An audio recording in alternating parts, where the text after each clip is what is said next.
ஸ்ரீகுருப்போ நம. அபார கருணாசிந்தும் ஞானதம் சாந்தரூபிணம் ஸ்ரீச்சந்திரசேகரகுரும் பிரணமாமி முதான்வகம். தர்மசந்தேகம் என்கிற பகுதியில் தற்பொழுது பாலாரிஷ்டம் என்றால் என்ன, இந்த பாலாரிஷ்டத்திற்கான பரிகாரம் என்ன என்கிற தலைப்பில் பார்த்துன்னு வரும். அப்படி இந்த பாலாரிஷ்டம் என்பது குழந்தைகளுக்கு 7 வயது வரையிலும் இருக்கும். ஜாதகப்படி இது அமையிறது. பொதுவாகவே நாம் ஜோதிஷர்கள்ட்ட போய் ஜாதகம் பார்க்கும் பொழுது ஜாதகத்தை அடிப்படையாக கொண்டு அனைத்தையுமே நம்மால் தெரிந்து கொள்ள முடியும். எத்தனை வயசு நாம் இந்த உலகத்தில் இருப்போம், எத்தனாம் தேதி எத்தனை மணிக்கு நம்முடைய உயிர் இந்த உலகத்திலிருந்து பிரியிறது, இந்த சரீரத்திலிருந்து இந்த தேகத்திலிருந்து பிரியிறது, முன் ஜென்மா நமக்கு என்ன, அடுத்த பிறவி நமக்கு என்ன, நம்முடைய புண்ணிய பாபங்கள் எப்படி இருக்கும், இதை அனைத்தையும் ஜாதகத்தை கொண்டு தீர்மானிச்சுட முடியும், அறிந்து கொள்ள முடியும். இன்னும் பொருளாதார நிலையில் எப்படி நாம் இருப்போம், நம்முடைய கடைசி காலத்தில் பொருளாதார நிலைமை எப்படி இருக்கும், அதையும் ஜாதகத்தை கொண்டு தெரிந்து கொள்ள முடியும். நாம் படித்ததான படிப்பு நமக்கு எந்த அளவுக்கு துணை புரியும், அதையும் தெரிந்து கொள்ள முடியும்.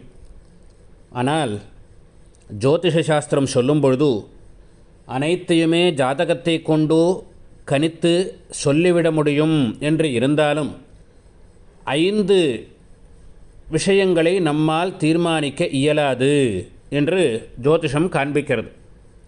இதை பற்றி சொல்லும்போது ஆயுஹு கர்மச்ச வித்தஞ்ச வித்யா நிதனமேவச்ச பஞ்சைத்தே நனு கல்பியந்தே கர்ப்பகத்தியேன தேகினாம் என்று ஜோதிஷம் காண்பிக்கிறது.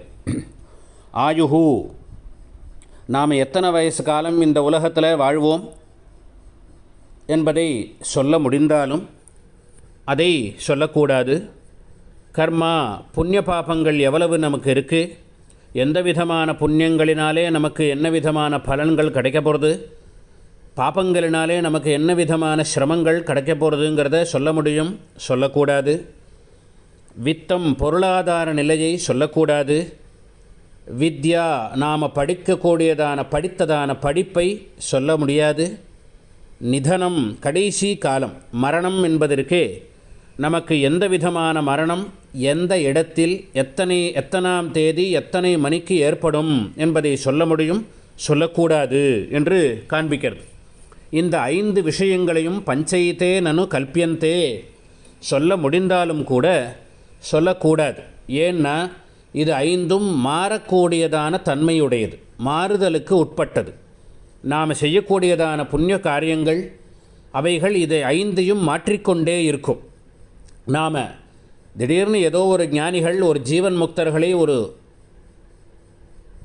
சந்நியாசிகளை பார்த்து நமஸ்காரம் பண்ணுறதுனாலேயோ, ஜீவன் முக்தர்களுடைய அதிஷ்டானம் சென்று நமஸ்காரம் பண்ணுறதுனாலேயோ, தெய்வங்களுடைய கண்ணில் நாம் அடிக்கடி படுவதனாலேயோ, நாம் செய்யக்கூடியதான தானங்களினாலே இவைகள் மாறிக்கொண்டே இருக்கும்.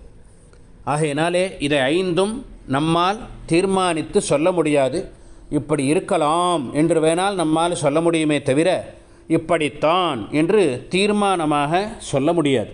ஆகையினாலே ஜோதிஷ சாஸ்திரத்தை கொண்டு இது 5ஐயும் யாராவது கணக்கு செய்து சொன்னால் அதை முழுமையாக ஏற்றுக்கொள்ளாதே என்று ஜோதிஷம் நமக்கு காண்பிக்கிறது. இத்தனை வயசு வரையிலும் நீ இருப்ப அப்படின்னு சொன்னால் அவ்வளவுதான் நாம் இருப்போம் என்று நினைக்க வேண்டாம். அதை அதிகப்படுத்தவும் முடியும், குறைத்து கொள்ளவும் முடியும். நம்மால் நாம் செய்யக்கூடியதான கர்மாதான் இவைகளை தீர்மானிக்கிறது. இதற்கு எடுத்துக்காட்டு புராணங்கள் தான். ராமாயணத்தில் ராவணனுடைய சரித்திரத்தை பார்க்கிறோம். ராவணன் பிரம்மாவிடம் ஒரு வரன் வாங்குகிறான். நானாக எப்போ நினைக்கிறேனோ அப்பொழுதுதான் நான் இறக்கணும் என்று ஒரு வரம் கேட்டு வாங்கினான். ஆனால் என்ன நடந்தது? இன்னொருவருடைய மனைவி மேலே ஆசைப்பட்டது என்கிற ஒரு பாபம் அவனுடைய ஆயுசை குறைத்ததை பார்க்கிறோம். மார்க்கண்டேயன்னு ஒரு குழந்தை, அந்த குழந்தை பிறக்கிற பொழுது 12 வயசு தான் ஆயுர்பாவம் என்று இருந்தது. ஆனால் பரமேஸ்வரனுடைய அனுகிரகத்தினாலே இன்றைக்கு வரையிலும் அதே 12 வயசு வரையிலும் அந்த குழந்தை இருக்குது. அப்படின்னா அந்த குழந்தை பரமேஸ்வரனை ஆராதித்ததனுடைய பலன் ஆயுசு விருத்தி ஆயிடுது. சிரஞ்சீவியாக இன்று வரையிலும் அந்த மார்க்கண்டேயன் என்கிற குழந்தையை நாம் பார்க்கிறோம். இப்படி நாம் செய்யக்கூடியதான கர்மாக்கள் தான் நம்முடைய ஆயுர்பாவத்தை தீர்மானிக்கிறது. ஆகையினாலே ஜோதிஷ சாஸ்திரத்தை அடிப்படையாக கொண்டு பார்க்கும்போது கூட இதை 5ஐயும் நம்மால் கணித்து முடிந்தாலும் கூட கணித்து தீர்மானிக்க முடியாது, தீர்மானித்தாலும் சொல்லக்கூடாது, சொல்லாதே என்று காண்பிக்கிறது. இவைகளெல்லாம் நாம் செய்யக்கூடியதான புண்ணியத்தினாலேயோ பாப்பத்தினாலேயோ மாறுபடக்கூடியது. நீ 80 வயசு இருப்பேன்னு ஒருத்தர் சொன்னார். ஆனால் 35 வயதிலேயே காலமாயிட்டான்னா அவன் செய்யக்கூடியதான பாப்பம்தான் அதை தீர்மானிக்கிறது. ஆகையினாலே புண்ணிய பாப்பங்கள் தான் நமக்கு இந்த 5ஐயும் தீர்மானிக்கிறது. இன்றைக்கு இது 5ஐயுமே நாம் பார்க்கிறோம். நாம் படித்ததான படிப்புக்கும் நாம் பார்க்கக்கூடியதான உத்தியோகத்துக்கும் சம்பந்தமே இல்லை. அப்படி எத்தனையோ பேரை பார்க்குறோமே. அப்போது அவன் படித்ததான படிப்பு அவனுக்கு உபயோகம் இல்லை. இப்படி இருக்குது. இப்படி இதெல்லாம் நம்முடைய கையில் கிடையாது. பொருளாதாரம் எவ்வளவோ சேர்த்து வைக்கிறோம். அதெல்லாம் குழந்தைகள் அனுபவிக்கிறதா அப்படின்னா குழந்தைகள் அனுபவிக்க வேண்டிய புண்ணியம் செய்திருந்தால் அனுபவிக்கும். இல்லாவிடில் அந்த குழந்தைக்கு ₹1 கூட பயனில்லாமல் போகும்.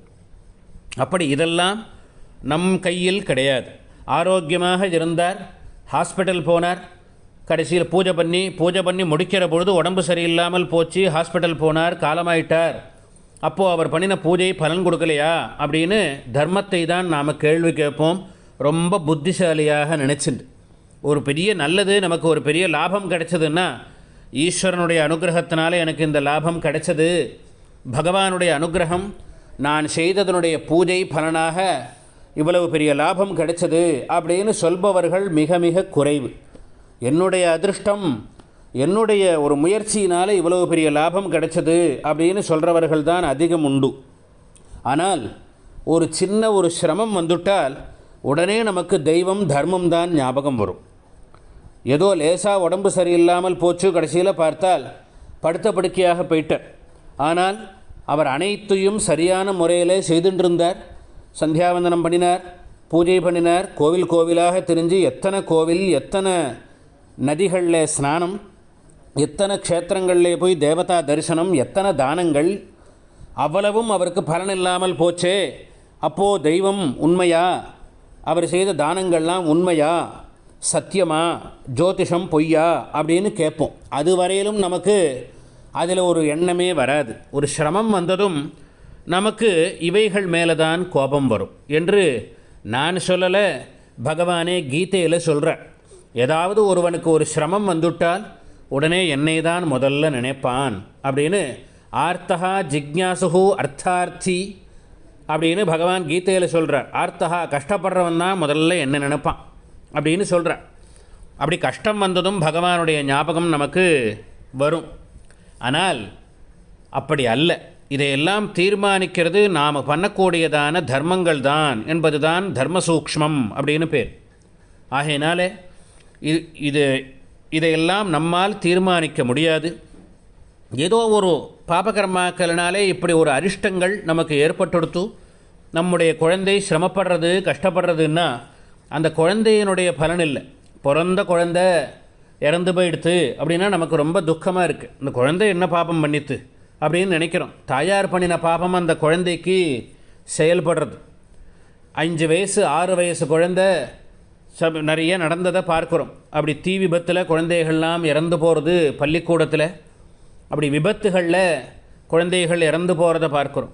இந்த குழந்தை என்ன பாபம் பண்ணித்து அப்படின்னு தெய்வத்தை நாம் திட்டுறோம். தகப்பனாரை திட்டணும். அந்த குழந்தையினுடைய தகப்பனாரை பார்த்து நாம் திட்டணும். ஆனால் நம்மால் அப்படி திட்ட முடியாதுங்கிறதுனால தெய்வத்தை நாம் திட்டுவோம். அப்படி தாயார் தகப்பனாருக்கு அந்த அளவுக்கு பொறுப்புகள் இருக்குது. அதை உணர்ந்து அந்த குழந்தைக்கு செய்ய வேண்டியதை செய்யணும். இந்த பாலாரிஷ்டத்திற்குன்னு சில சாந்திகளை நமக்கு ஜோதிஷமும் காண்பிக்கிறது, தர்மசாஸ்திரமும் காண்பிக்கிறது. அதை அடுத்த பதிவில் பார்ப்போம்.